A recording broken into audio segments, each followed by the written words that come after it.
성도 여러분 안녕하세요. 7월 27일 오늘 본문의 말씀을 함께 읽고 묵상하실 때 주님께서 우리에게 허락하신 만남들을 통해 하나님을 전하는 전도의 기회로 삼는 우리가 되기를 소망합니다. 베드로가 본 바 환상이 무슨 뜻인지 속으로 의아해 하더니 마침 고넬료가 보낸 사람들이 시몬의 집을 찾아 문 밖에 서서 불러 묻되 베드로라 하는 시몬이 여기 유숙하느냐 하거늘 베드로가 그 환상에 대하여 생각할 때에 성령께서 그에게 말씀하시되 두 사람이 너를 찾으니 일어나 내려가 의심하지 말고 함께 가라 내가 그들을 보내었느니라 하시니 베드로가 내려가 그 사람들을 보고 이르되 내가 곧 너희가 찾는 사람인데 너희가 무슨 일로 왔느냐 그들이 대답하되 백부장 고넬료는 의인이요 하나님을 경외하는 사람이라 유대 온 족속이 칭찬하더니 그가 거룩한 천사의 지시를 받아 당신을 그 집으로 청하여 말을 들으려 하느니라 한데 베드로가 불러들여 유숙하게 하니라. 이튿날 일어나 그들과 함께 갈새 요빠에서 온 어떤 형제들도 함께 가니라. 이튿날 가이사랴에 들어가니 고넬료가 그의 친척과 가까운 친구들을 모아 기다리더니 마침 베드로가 들어올 때에 고넬료가 맞아 발 앞에 엎드려 절하니 베드로가 일으켜 이르되 일어서라 나도 사람이라 하고 더불어 말하며 들어가 여러 사람이 모인 것을 보고 이르되 유대인으로서 이방인과 교제하며 가까이 하는 것이 위법인 줄은 너희도 알거니와 하나님께서 내게 지시하사 아무도 속되다 하거나 깨끗하지 않다 하지 말라 하시기로 부름을 사양하지 아니하고 왔노라. 묻노니 무슨 일로 나를 불렀느냐. 고넬료가 이르되 내가 나흘 전 이맘때까지 내 집에서 제구시 기도를 하는데 갑자기 한 사람이 빛난 옷을 입고 내 앞에 서서 말하되 고넬료야 하나님이 내 기도를 들으시고 내 구제를 기억하셨으니 사람을 요빠에 보내어 베드로라 하는 시몬을 청하라.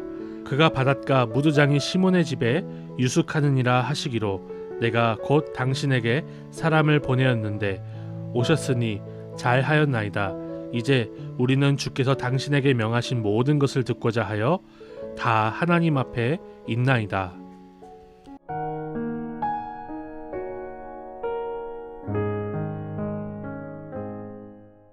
저는 본문을 묵상하면서 예수님 안에 있는 우리에게 이 땅에서 우연하고 의미 없는 만남은 하나도 없다는 것을 생각해 볼 수가 있었습니다.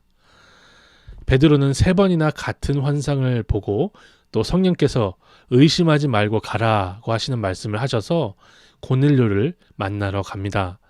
그리고 베드로는 이미 고넬료가 보낸 사람들에게서 자초지종을 다 들었음에도 불구하고 고넬료 앞에서 무슨 일로 나를 불렀느냐라고 질문하지요. 이러한 정황을 보면 베드로에게 이방인 고넬료를 만나는 것은 너무나 내키지 않았던 그런 만남이었을 것이라고 생각할 수가 있는데요. 그런데 주님은 베드로의 마음에 전혀 내키지 않았던 이 만남을 통해서 고넬료의 가정에 복음이 선포되게 하시고 또 이방인에게도 성령이 내리신다는 것을 분명하게 보여주십니다. 저는 이 말씀을 묵상하면서 예수 그리스도 안에 있는 우리에게 우연하고 의미 없는 만남이 그래서 없다는 것을 생각할 수가 있었어요. 우리는 이 땅에서 수많은 사람과 만나며 살고 있습니다. 구원의 진리도 모르는 불교가 이렇게 얘기하잖아요. 옷깃만 스쳐도 인연이다. 하물며 하나님의 아들 예수 그리스도를 믿고 증거해야 될 사명을 받은 우리에게는 모든 만남이 옷깃만 스쳐도 더욱더 분명하고 확실하게 인연이고 우리가 복음을 전해야 되는 사명이다라고 할 수 있는 거 아니겠습니까? 그래서 저는 이 땅을 살면서 예수 그리스도를 전하고자 하는 궁극적인 목적으로 사람을 만나야 한다라고 적용을 해보았어요. 예수님을 믿어 천국의 백성이 된 내가 예수님을 전하지 않는다면 그 사람은 누구에게서 복음을 들을 수가 있을까요? 함께 식사를 하고 커피를 함께 마시면서도 예수님을 믿는 사람들이 불신자들에게 예수님을 전해주지 않으면 노방전도도 어려운 이 코로나 시대에 어디에 가서 진리의 말씀을 들을 수가 있겠습니까? 하나님은 고넬료에게 천사를 보내시면서 복음의 복자도 예수님의 예자도 꺼내지 않게 하십니다.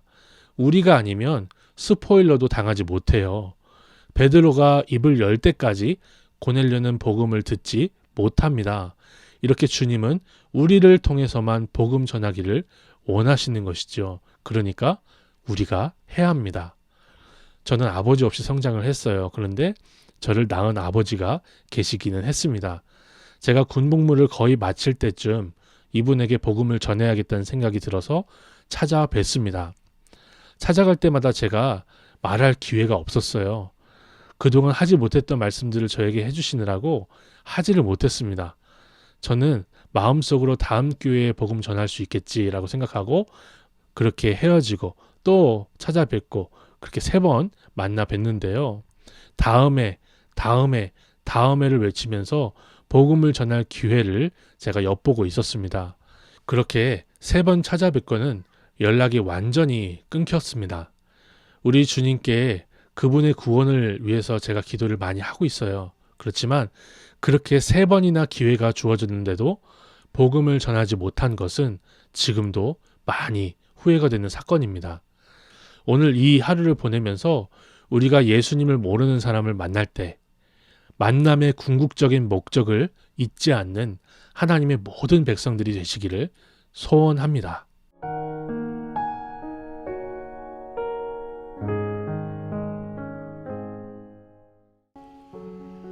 하나님 아버지, 복음을 이방인에게도 전파하게 하시려고 베드로를 고넬료와 만나게 하신 것처럼 나를 통해 예수님의 이름을 전하게 하시려고 내 주변에 소중한 사람들을 붙여주시고 만나게 하신 줄 믿습니다.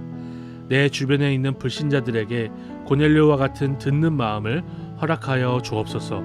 베드로와 같이 입을 열어 전할 수 있는 우리가 되게 하옵소서. 예수님의 이름으로 기도드립니다. 아멘.